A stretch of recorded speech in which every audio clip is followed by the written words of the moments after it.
What is it that makes Beloved Dust particularly relevant in today's culture? Yeah, well, I think the heart of our book is obviously exploring prayer. And not to be cliche, but I think that's probably always relevant.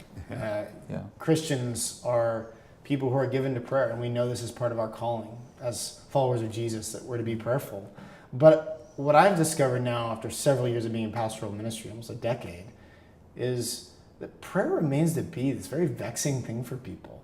And oftentimes it's an area that isn't well explored with pastors and with church community. And so there's all kinds of encouragement to practice certain spiritual disciplines, or to get involved in service, or to get involved in missions, or to be more connected in fellowship at church.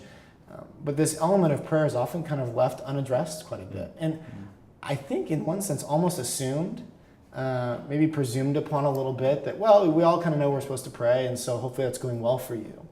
But what I have found now in entering into a lot of conversations with people about their prayer life is that prayer is anything but clear for most people, particularly people who've been on the Christian journey for any length of time. They find themselves confused by the vagaries in prayer, disconcerted and maybe even guilty about the dryness and disconnect they feel in prayer. Have I done something wrong? Is God not wanting to show up and talk to me anymore? Uncertain about their discernment in prayer. Gosh, I feel like God said this to me, but I'm not really sure. Do I tell someone else that God told me something and it's His will, or is it not? Am I hearing it right? Am I hearing my own voice? Am I just talking to myself in prayer?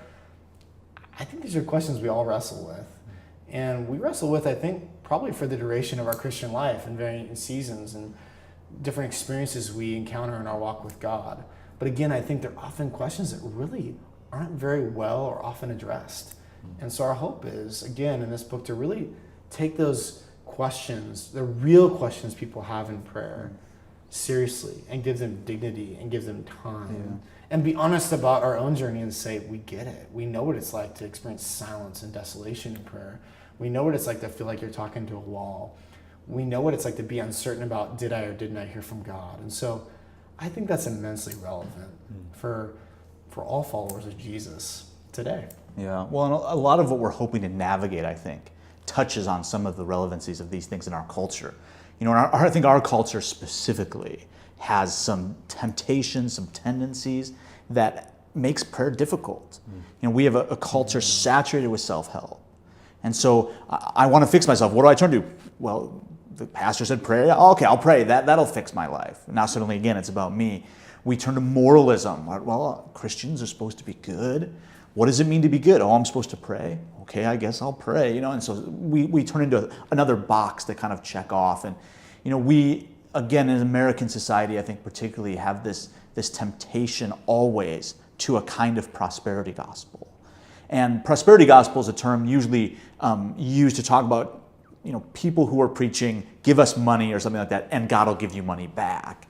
But there's other kinds of prosperity gospels. We have emotional prosperity gospels. If you pray more, you'll have a certain kind of experience. If you pray more, then your life will go the way you want. And so suddenly all of these things start coming in, and we don't attend to it. Am I actually being with God? And we start grabbing for all this other stuff. And we miss the fact that, God's calling us to be with Himself. And that activity can actually be quite difficult. And a lot of what your heart's going to do is try to reject it. And so I think we as we wrote this, we both decided, people need a manual, in a sense, for how do I navigate this? What does this even look like? What does it mean to be with God in the midst of all of these temptations, all of these tendencies, all of these cultural things? And how can we navigate these things in a way that's actually fruitful?